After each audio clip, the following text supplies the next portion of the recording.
Long, long ago there lived an old man and his wife who supported themselves by cultivating a small plot of land. Their life had been a very happy and peaceful one save for one great sorrow. And this was they had no child. Their only pet was a dog named Shiro, and on him they lavished all the affection of their old age. Indeed, they loved him so much that whenever they had anything nice to eat they denied themselves to give it to Shiro. Now Shiro means white, and he was so called because of his color. He was a real Japanese dog and very like a small wolf in appearance. The happiest hour of the day both for the old man and his dog was when the man returned from his work in the field, and having finished his frugal supper of rice and vegetables, would take what he had saved from the meal out to the little veranda that ran round the cottage. Sure enough, next door to this good old couple there lived another old man and his wife who were both wicked and cruel, and who hated their good neighbors and the dog Shiro with all their might. Whenever Shiro happened to look into their kitchen, they at once kicked him or threw something at him, sometimes even wounding him. One day Shiro was heard barking for a long time in the field at the back of his master's house. The old man, thinking that perhaps some birds were attacking the corn, hurried out to see what was the matter. As soon as Shiro saw his master, he ran to meet him, wagging his tail, and, seizing the end of his kimono, dragged him under a large yenoki tree. Here he began to dig very industriously with his paws, yelping with joy all the time. The old man, unable to understand what it all meant, stood looking on in bewilderment. But Shiro went on barking and digging with all his might. The thought that something might be hidden beneath the tree, and that the dog had scented it, at last struck the old man. He ran back to the house, fetched his spade, and began to dig the ground at that spot. What was his astonishment when, after digging for some time, he came upon a heap of old and valuable coins. And the deeper he dug, the more gold coins did he find. So intent was the old man on his work that he never saw the cross face of his neighbor peering at him through the bamboo hedge. At last all the gold coins lay shining on the ground.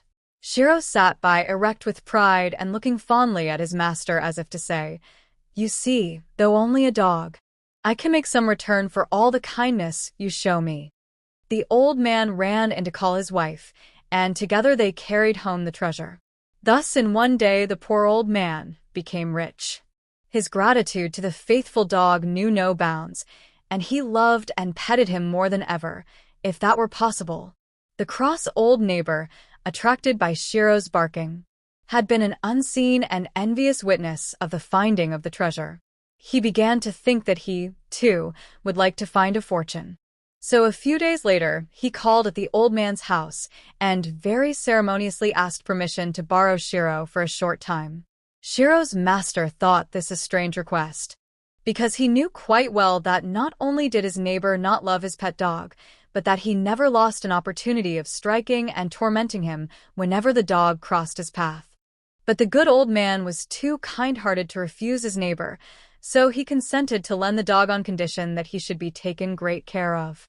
The wicked old man returned to his home with an evil smile on his face and told his wife how he had succeeded in his crafty intentions. He then took his spade and hastened to his own field, forcing the unwilling Shiro to follow him. As soon as he reached a yenoki tree, he said to the dog, threateningly, "If there were gold coins under your master's tree, there must also be gold coins under my tree. You must find them for me. Where are they? Where? Where?" And catching hold of Shiro's neck, he held the dog's head to the ground, so that Shiro began to scratch and dig in order to free himself from the horrid old man's grasp. The old man was very pleased when he saw the dog begin to scratch and dig, for he at once supposed that some gold coins lay buried under his tree as well as under his neighbor's, and that the dog had scented them as before. So pushing Shiro away, he began to dig himself. But there was nothing to be found. As he went on digging, a foul smell was noticeable, and he at last came upon a refuse heap. The old man's disgust can be imagined. This soon gave way to anger. He had seen his neighbor's good fortune, and hoping for the same luck himself, he had borrowed the dog Shiro, and now, just as he seemed on the point of finding what he sought, only a horrid-smelling refuse heap had rewarded him for a morning's digging. Instead of blaming his own greed for his disappointment, he blamed the poor dog. He seized his spade, and with all his strength struck Shiro and killed him on the spot. He then threw the dog's body into the hole which he had dug in the hope of finding a treasure of gold coins, and covered it over with the earth. Then he returned to the house, telling no one, not even his wife, what he had done. After waiting several days, as the dog Shiro did not return, his master began to grow anxious. Day after day went by, and the good old man waited in vain. Then he went to his neighbor and asked him to give him back his dog. Without any shame or hesitation, the wicked neighbor answered that he had killed Shiro because of his bad behavior. At this dreadful news, Shiro's master wept many sad and bitter tears. Great indeed was his woeful surprise. But he was too good and gentle to reproach his bad neighbor. Learning that Shiro was buried under the enoki tree in the field, he asked the old man to give him the tree, in remembrance of his poor dog Shiro. Even the cross old neighbor could not refuse such a simple request, so he consented to give the old man the tree under which Shiro lay buried. Shiro's master then cut the tree down and carried it home. Out of the trunk, he made a mortar. In this his wife put some rice, and he began to pound it with the intention of making a festival to the memory of his dog Shiro. A strange thing happened. His wife put the rice into the mortar, and no sooner had he begun to pound it to make the cakes than it began to increase in quantity gradually till it was about 5 times the original amount, and the cakes were turned out of the mortar as if an invisible hand were at work. When the old man and his wife saw this, they understood that it was a reward to them from Shiro for their faithful love to him. They tasted the cakes and found them nicer than any other food. So from this time they never troubled about food, for they lived upon the cakes with which the mortar never ceased to supply them. The greedy neighbor, hearing of this new piece of good luck, was filled with envy as before, and called on the old man and asked leave to borrow the wonderful mortar for a short time, pretending that he, too, sorrowed for the death of Shiro, and wished to make cakes for a festival to the dog's memory. The old man did not in the least wish to lend it to his cruel neighbor, but he was too kind to refuse. So the envious man carried home the mortar, but he never brought it back.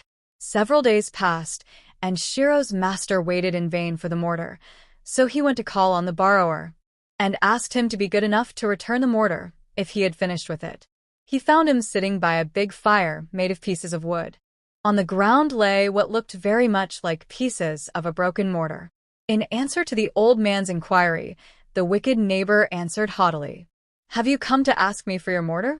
I broke it to pieces, and now I am making a fire of the wood, for when I tried to pound cakes in it only some horrid-smelling stuff came out." The good old man said, "I am very sorry for that. It is a great pity you did not ask me for the cakes if you wanted them. I would have given you as many as ever you wanted. Now please give me the ashes of the mortar, as I wish to keep them in remembrance of my dog." The neighbor consented at once, and the old man carried home a basket full of ashes. Not long after this, the old man accidentally scattered some of the ashes made by the burning of the mortar on the trees of his garden. A wonderful thing happened. It was late in autumn, and all the trees had shed their leaves, but no sooner did the ashes touch their branches than the cherry trees, the plum trees, and all other blossoming shrubs burst into bloom, so that the old man's garden was suddenly transformed into a beautiful picture of spring. The old man's delight knew no bounds, and he carefully preserved the remaining ashes. The story of the old man's garden spread far and wide, and people from far and near came to see the wonderful sight. One day, soon after this, the old man heard someone knocking at his door, and going to the porch to see who it was, he was surprised to see a knight standing there. This knight told him that he was a retainer of a great daimyo, that one of the favorite cherry trees in this nobleman's garden had withered, and that though every one in his service had tried all manner of means to revive it, none took effect. The knight was sore perplexed when he saw what great displeasure the loss of his favorite cherry tree caused the daimyo. At this point, fortunately, they had heard that there was a wonderful old man who could make withered trees to blossom, and that his lord had sent him to ask the old man to come to him. "And," added the knight, I shall be very much obliged if you will come at once." The good old man was greatly surprised at what he heard, but respectfully followed the knight to the nobleman's palace. The daimyo, who had been impatiently awaiting the old man's coming, as soon as he saw him asked him at once, "Are you the old man who can make withered trees flower even out of season?" The old man made an obeisance and replied, "I am that old man." Then the daimyo said, "You must make that dead cherry tree in my garden blossom again by means of your famous ashes. I shall look on." Then they all went into the garden, the daimyo and his retainers and the ladies in waiting, who carried the daimyo's sword. The old man now tucked up his kimono and made ready to climb the tree. Saying, "Excuse me," he took the pot of ashes which he had brought with him and began to climb the tree, everyone watching his movements with great interest. At last he climbed to the spot where the tree divided into two great branches, and taking up his position here, the old man sat down and scattered the ashes right and left all over the branches and twigs. Wonderful, indeed, was the result. The withered tree at once burst into full bloom. The daimyo was so transported with joy that he looked as if he would go mad. He rose to his feet and spread out his fan, calling the old man down from the tree. He himself gave the old man a wine cup filled with the best sake, and rewarded him with much silver and gold and many other precious things. The daimyo ordered that henceforth the old man should call himself by the name of Hanasaka-jiji, or the old man who makes the trees to blossom, and that henceforth all were to recognize him by this name, and he sent him home with great honor. The wicked neighbor, as before, heard of the good old man's fortune, and of all that had so auspiciously befallen him, and he could not suppress all the envy and jealousy that filled his heart. He called to mind how he had failed in his attempt to find the gold coins, and then in making the magic cakes. This time surely he must succeed if he imitated the old man, who made withered trees to flower simply by sprinkling ashes on them. This would be the simplest task of all. So he set to work and gathered together all the ashes which remained in the fireplace from the burning of the wonderful mortar. Then he set out in the hope of finding some great man to employ him, calling out loudly as he went along, "Here comes the wonderful man who can make withered trees blossom. Here comes the old man who can make dead trees blossom." The daimyo in his palace heard this cry, and said, "That must be the Hanasaka-jiji passing. I have nothing to do today. Let him try his art again. It will amuse me to look on." So the retainers went out and brought in the impostor before their lord. The satisfaction of false old man can now be imagined. But the daimyo, looking at him, thought it strange that he was not at all like the old man he had seen before, so he asked him, "Are you the man whom I named Hanasaka-jiji?" And the envious neighbor answered with a lie, "Yes, my lord." "That is strange," said the daimyo. "I thought there was only one Hanasaka-jiji in the world. Has he now some disciples?" "I am the true Hanasaka-jiji. The one who came to you before was only my disciple," replied the old man again. "Then you must be more skillful than the other. Try what you can do, and let me see." The envious neighbor, with the daimyo and his court following, then went into the garden, and approaching a dead tree, took out a handful of the ashes which he carried with him, and scattered them over the tree. But not only did the tree not burst into flower, but not even a bud came forth. Thinking that he had not used enough ashes, the old man took handfuls and again sprinkled them over the withered tree, but all to no effect. After trying several times, the ashes were blown into the daimyo's eyes. This made him very angry, and he ordered his retainers to arrest the false Hanasaka-jiji at once and put him in prison for an impostor.